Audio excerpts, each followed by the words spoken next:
April 1943.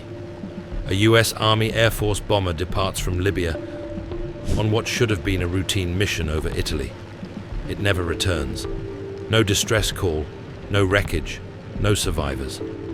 For 16 long years, the Lady Be Good was nothing more than a ghost story whispered among air crews, filed in lost in action reports, and remembered only by the families who never received closure. A whisper carried by desert winds, a name mentioned only in old reports of a plane that vanished into the night.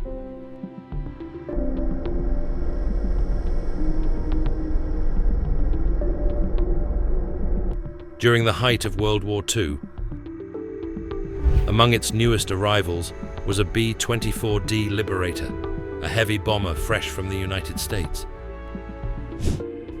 She was painted with a name that would one day become legend, the Lady Be Good. In North Africa, Allied air bases were growing rapidly, including a remote dusty field in Libya known as Soluk Airfield. Among the newest aircraft stationed there was the B-24D Liberator. Her crew called her the Lady Be Good. Her crew, 9 young men, were about to fly their very first combat mission. Some had only been in North Africa for a few weeks. Some had newly married wives waiting for them at home. Others had families who still believed the war was far away, never imagining their sons would vanish into a sea of sand. On the evening of April 4th, 1943, 25 bombers prepared for takeoff. Their target, the city of Naples. Engines roared. Ground crews waved goodbye. Inside the Lady Be Good, the crew strapped in, nervous but determined. Every man carried the same silent question: will we make it back? When the aircraft lifted into the night sky, the calm desert evening hid a deadly problem. A massive sandstorm, invisible from the ground, drifted somewhere above the Mediterranean. By the time the bombers reached open water, the storm struck. The formation fell apart almost instantly. Wind tore at their wings. Visibility dropped to 0. Pilots lost sight of one another. Some aircraft turned back to base. Some fought through the storm, and the Lady Be Good slowly drifted away from the others. Radio static crackled. A faint voice tried to reach Soluk base. "This is Lady Be Good. We are losing visibility." The signal was weak, almost swallowed by the wind. When they finally reached the target area over Naples, visibility was still terrible. The crew never saw the city, but standard orders required them to release their bombs, and they did, into the darkness. Then they turned south, expecting the familiar lights of home to guide them back, but the storm had blown them far off course. Every instrument reading was wrong, every direction was uncertain, and the crew had no idea. Fuel dropped rapidly. The sky remained pitch black. No coastline, no airfield lights, nothing. A tired, nervous voice called over the radio. "We must be near the base. Request bearing." The ground station tried to lock onto them, but before they could, the signal faded, then vanished forever. The next morning, Soluk Base tried again and again to contact them. They searched every frequency. There was no response. Search and rescue planes scanned the Mediterranean coast. They searched the open sea. They flew grid patterns over the water for days, because the airfield assumed the bomber must have crashed into the sea. But they found nothing. No debris, no oil slick, no parachutes. It was as if the Lady Be Good had evaporated. Official reports listed the aircraft as missing, presumed lost at sea.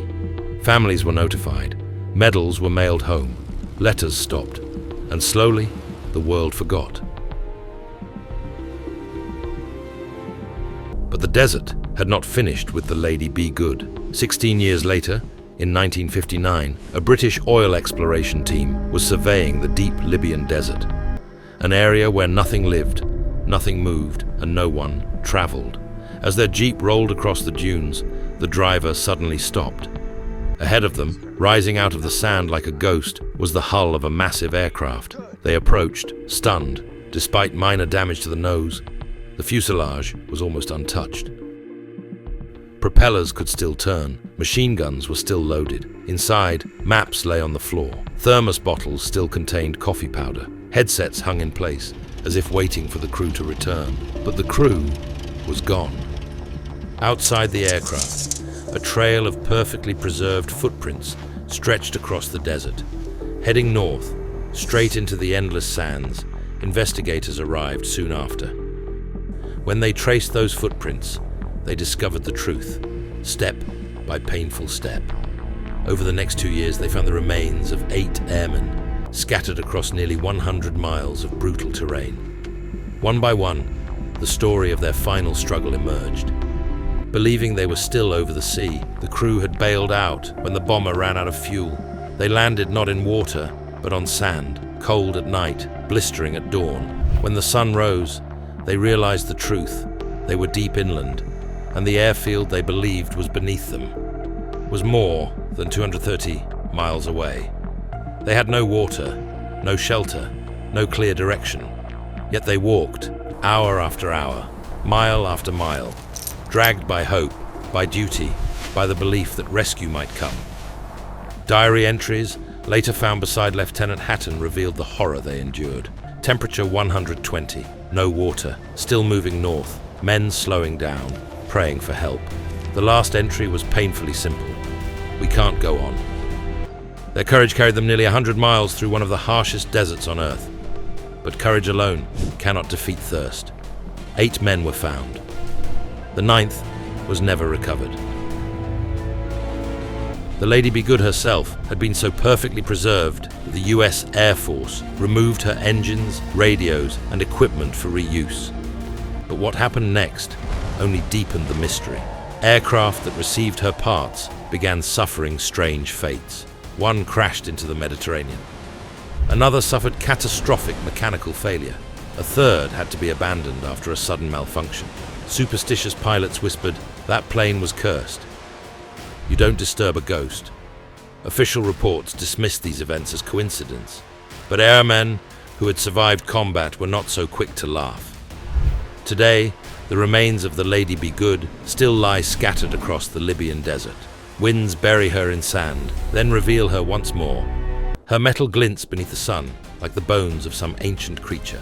She is a frozen moment in time, a reminder of courage, confusion, and the unforgiving power of nature. A bomber that vanished into the night and returned 16 years later as a ghost. And the desert, as always, kept its secrets until it chose to reveal them. This has been another episode of War Files Uncovered. Subscribe for more forgotten and hidden stories of World War II.